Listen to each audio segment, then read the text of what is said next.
So yung mga kaibigan, dito na po tayo ngayon sa Startol. Then Skyway siguro para mas mabilis. So ayun, dito na po tayo mga kaibigan. Guys, andito na tayo sa South Luzon Expressway guys. Ito, makikita nyo. Update ko lang kayo, no. Ayun, siya nga pala mga kaibigan, naalala ko, no. Dahil may nagtatanong nga pala na viewers natin, since nandito na rin tayo sa Expressway. Ito guys, yung tinatawag na lane 1. Yan, lane 1 or overtaking lane. Yan, so sa lane 1 ho mga kaibigan, tandaan nyo po, yan, sa mga new drivers, bawal po mag-stay dyan or bawal magbabad. So that is overtaking lane. Katulad po nito mga kaibigan, mabagal, medyo mabagal yung truck na nasa harapan natin, pwede nating unahan yan, dito tayo dadaan sa kaliwa. So syempre, bibigay muna tayo ng signal pa kaliwa. Yan, then check tayo ng side mirror. So may kotse pa, wag muna tayong lilipat. So paglagpas nitong kotse na to, ayan, so uunahan natin tong truck na to, dito tayo. Yan. So lipat tayo dito. Ayun, so alam nyo, ito mga kaibigan, no? Ito yung passing lane or overtaking lane. Ayan, so pagkatapos natin mag-overtake, lilipat na tayo dito sa pinanggalingan natin sa lane 2. So signal tayo sa right, then check sa side mirror. So pag safe naman, ay ililipat po tayo. Ayan.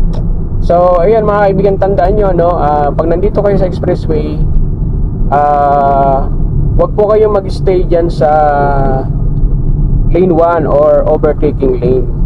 Dahil yan po, bawal talaga dyan mag-stay, no? Dito sa lane 2, yan, pwede tayo mag-stay. Ayun, share ko lang mga kaibigan. Dahil may nagtanong pala regarding dito kung paano daw mag-drive sa expressway, binigyan ko lang kayo ng tip. So yun, update ko lang kayo mga kaibigan kung tayo'y malapit na dun sa ating pupuntahan. Guys, entry tayo ng Skyway, no? Para dire-diretso na tayo at hindi tayo malate sa pupuntahan natin. So anyway, ito, no guys, ayan.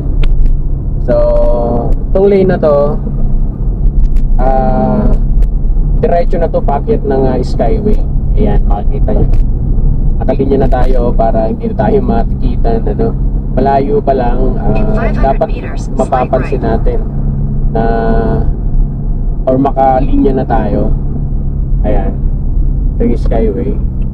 Ayan, pasok na tayo dito para tayo dire-diretso na. Let's go! Ito, bigyan ko lang kayo ng tip dito, ano. Pag nandito kayo sa Skyway at hindi nyo kabisado pa, first time yung dumaan, I recommend na dito kayo dumaan sa center lang. No, center lang kayo at observe nyo mga kaibigan yung speed nyo na at least maximum is 80 km/h.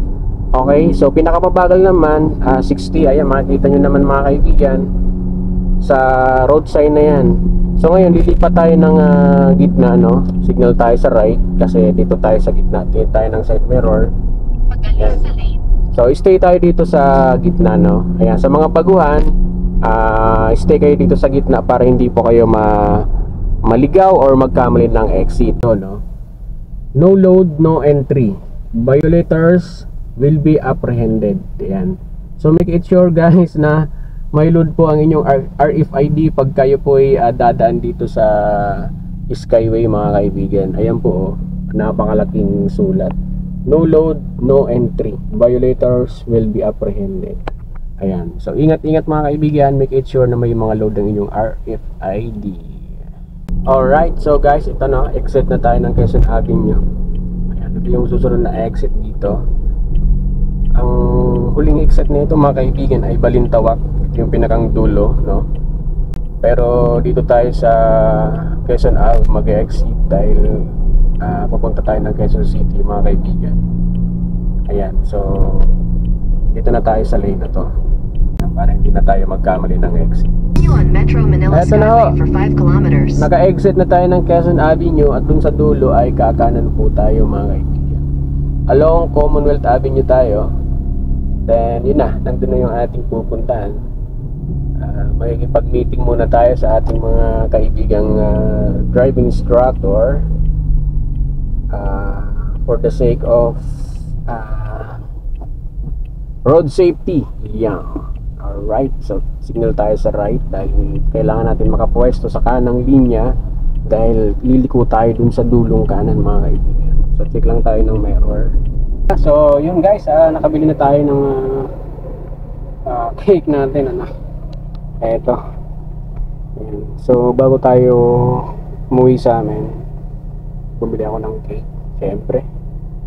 Medyo natagalan lang dahil nakapasarap yung aming kwentuhan ng ating mga kaibigan instructor. So yun, tara, let's go. Siya nga pala mga kaibigan, dito natin yung binili sa SM Fairview. Yan. So dyan tayo nakahanap ng medyo maayos-ayos na cake. So yun, tara G, let's go.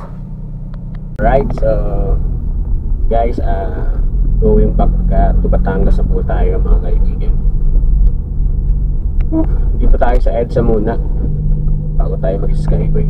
Ito, along EDSA tayo dito mga kaibigan. So tip ko lang dito sa EDSA pala, ano, kung kayo'y nandito, huwag po kayong dadaan sa part na yan kasi bus lane yan. Katulad nun, may dumaan, nako, huli yan sigurado pagdating sa dulo. Yan. So bus lane po yan mga kaibigan, ano, bawal po dyan ng mga light vehicle. Marami na pong nahuhuli dyan. So ingat-ingat po tayo, wag po tayong dadaan. So ito mga kaibigan, diretso lang tong EDSA na Republic ng Batangas. Then entry tayo ng Skyway. Update ko kayo.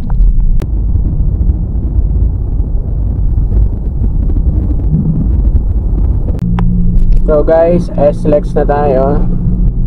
SLEX Alabang. Ayan, so dito tayo sa way na to para hindi tayo maligaw ng linya. Ayan, so diretso na ng Batangas to mga kaibigan. Sundan lang natin itong lane na to. Ayan, SLEX.